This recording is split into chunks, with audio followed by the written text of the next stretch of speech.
कहा जा रहा है कि समाजवादी पार्टी का जो रवैया है वो बेहद ही गैर जिम्मेदाराना है, क्योंकि सांसद आनंद भदौरिया वो आपने दो पार्टियां बना दी। हाँ। समाजवादी पार्टी को बता दिया कि ये मुसलमानों की पैरोकार है। अभी कुदरकी में चुनाव हुआ, ठाकुर साहब मौलवी साहब बने थे टोपी लगा के, किसके पैरोकार था वो? वहां का जो विधायक जीता है 62% मुसलमान है। किसकी पैरोकारी कर रहा था विधायक? वो टोपी लगा के नमाज पढ़ने जा रहा था क्या? इसका जवाब देके जाएंगे अभी ये बैठे जो आप पार्टी बना रहे थे ना अभी हिंदू मुसलमान की, यही संबल में है कुदर। अच्छा, टोपी लगा के बैठे नमाज पढ़ने जा रहे थे, मुसलमान बन गए क्या?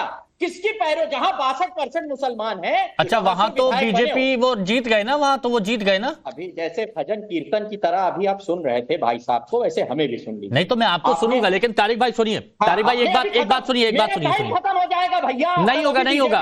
मैं बहुत वक्त देता हूं, आप भी जानते हैं बहुत अच्छे से, आप भी बहुत अच्छे से जानते हैं। कम है ना, जल्दी से बोल लेने दीजिए अभी आप। नहीं तारिक भाई सुनिए, कह रहा हूं मुद्दे पर प्लीज सुनिए। वहां मुसलमान जो बने थे ठाकुर साहब विधायक जी, फिर मैं कह रहा हूं तारिक भाई, आप जानते हैं मैं प्रॉपर वक्त देता हूं, सारी बात मैं सुनता हूं, लेकिन मैं ये चाहता हूं कि आप संभल पर रहें।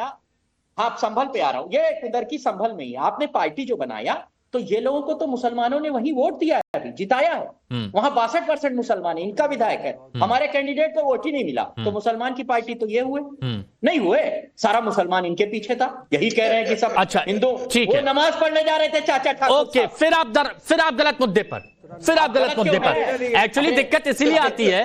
सुनिए तारिक भाई, दिक्कत इसीलिए आती है क्योंकि आपने सवाल सुना नहीं। दरअसल आपका एजेंडा नहीं, आपने सवाल सुना नहीं, आपने सवाल बीच में ही काट के आप बोलना शुरू कर दिया। मेरा सवाल आपसे था समाजवादी पार्टी के सांसद आनंद भदौरिया, पहले तो कह रहे हैं कि हम उलेमाओं के साथ में समाजवादी पार्टी, और दूसरी तरफ कोर्ट पर कह रहे हैं कि जिस तरह का हो रहा है आप समझ सकते हैं कि क्या होने वाला है, यानी कोर्ट पर सवाल उठा दिए। सुप्रीम कोर्ट ने जो छोटी अदालत थी उससे कहा चुप रहो, मामला हाई कोर्ट में जाएगा। आपको पता ही नहीं पता है? पता चला नहीं, लेकिन सर्वे रिपोर्ट तो पेश होगी ना। अरे पेश होगी नहीं, उनसे कहा आप कुछ नहीं कर सकते हो। सर्वे रिपोर्ट तो उस पर कुछ फैसला नहीं सुनाइएगा ये कहा गया है, लेकिन सर्वे रिपोर्ट तो होगी ना। आप लोग अपनी ही चलाते हो, सुना करो, सब लोग पढ़ के आते हैं। आप सवाल से इधर उधर भटक जाते ना, तो मेरे को ट्रैक पे लाना पड़ता है आपको। नहीं, आप ट्रैक पे लेके आइए, मुझे पटरी पे लेके आइए, बस पे लेके आइए। सुनिए मेरी बात, सुप्रीम कोर्ट ने कहा भैया आप जाओ याचिकाकर्ताओं से हाई कोर्ट जाओ, वहां समझो मामला। और छोटी जो अदालत थी, छोटी अदालत, उससे कहा कि चुप बैठो, हाई कोर्ट देखेगी। तो मतलब छोटी अदालत के लिए आप ऐसे ही बोलेंगे कि चुप बैठो, क्या ये हो रही है वो हो रही है, मतलब उनकी कोई बोलने की इज्जत नहीं है? मैंने नहीं बोला, सुप्रीम कोर्ट ने बोला है कि हाई कोर्ट। नहीं तो ये बोला कि आप चुप रहो। कैसी बातें करते हैं आपके सांसद आनंद भदौरिया जो कह रहे हैं वो ठीक कह रहे हैं क्या? आपने नहीं बोला, आपके सांसद आनंद भदौरिया सही बोला या गलत बोला? आप समय खा रहे हैं। नहीं, अरे आपको इतना वक्त दे रहा हूं मैं। आनंद भदौरिया समाजवादी पार्टी के सांसद सही बोला या गलत बोला? वर्ड्स ज्यादा, नंबर ऑफ वर्ड ज्यादा आपके ही। बताइए, समाजवादी पार्टी के सांसद आनंद भदौरिया सही बोला कि नहीं बोला कोर्ट के मामले में? नहीं, एकदम नहीं। मेरा आधिकारिक स्टैंड है, समाजवादी पार्टी की कोई पार्टी नहीं है, ना हिंदू या ना मुसलमान।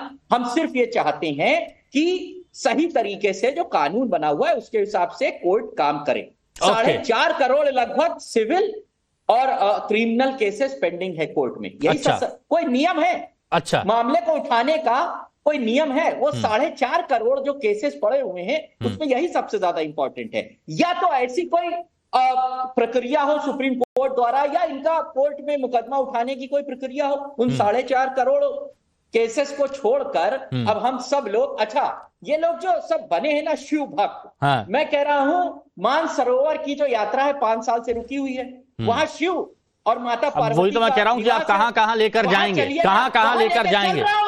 अरे सुनिए तो साहब, कुछ आपको क्रॉस कर दो तो आप अचानक से एकदम ऐसे। सुनिए, प्यार से संयम से भी बात रखी जाती है, और मैंने आपको बहुत वक्त दे दिया तारिक भाई। मुद्दे पर बात नहीं करेंगे तो मैं ऐसे ही आगे बढ़ जाऊंगा। आप ही बोले हैं, मुझे बोलने कहां दिया? नहीं, मैंने आपको, अरे आप ही बोल रहे हैं सरकार, आपको सुन रहा हूं मैं। आप मानसरोवर पहुंच जाएं, आप कुंदर की पहुंच जाएं, मैं मुद्दे की बात करूंगा तो आप बोल रहे हैं ठीक है, आप छोड़िए। मनीष शुक्ला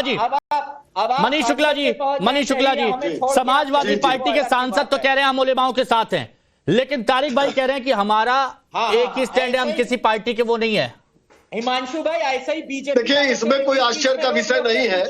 आनंद भदौरिया ने वही कहा जो उनकी पार्टी सोचती है।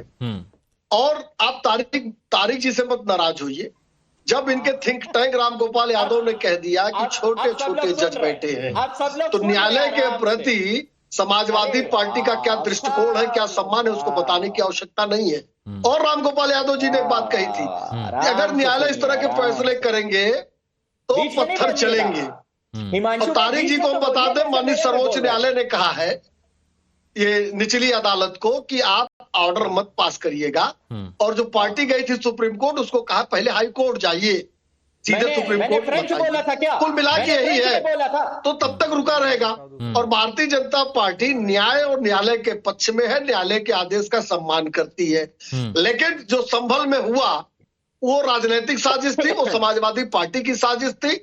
जियाउर रहमान बर्क और इनके स्थानीय विधायक का जो लड़का था वो उसमें शामिल था दंगा भड़काने में। अच्छा। और अभी ये कह रहे थे कुंदुर्की में मुसलमानों ने वोट दिया।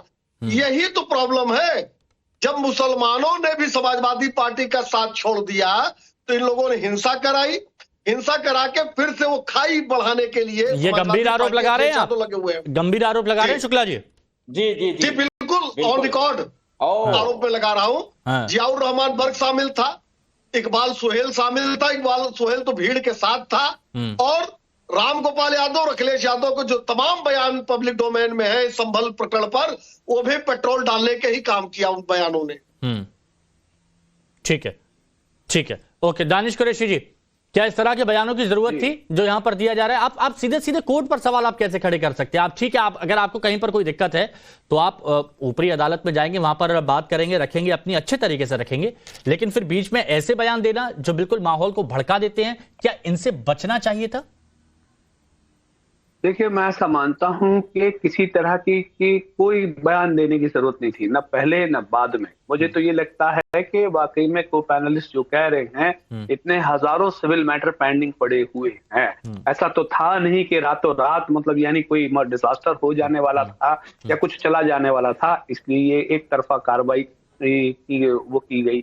लेकिन ये सारे मामले साइड होने के बावजूद भी हमने हालात देखे हैं, और हालात में तो हम देख रहे हैं जिस तरह से उत्तर प्रदेश की सरकार काम कर रही है। बहराइच में आपने देखा कि दंगे के अंदर में वहां के एमएलए ने खुद कंप्लेन की कि भाई दंगों में लिप्त कौन पाया गया, किस तरीके से। और उस वक्त भी तमंचे निकले थे। अच्छा। अब आप मुझे बताइए, एक तरफ तो योगी सरकार कहती है कि भाई दंगाई या तो उत्तर प्रदेश छोड़ देगा या तो जेल में जाएगा। अब उसके बावजूद भी अगर दंगाई वहां मौजूद है और सामने खड़ा हुआ है, छाती पर चैलेंज कर रहा है, तो फिर अफसोस की बात तो है ही कि ये दंगाई किसने करवाई।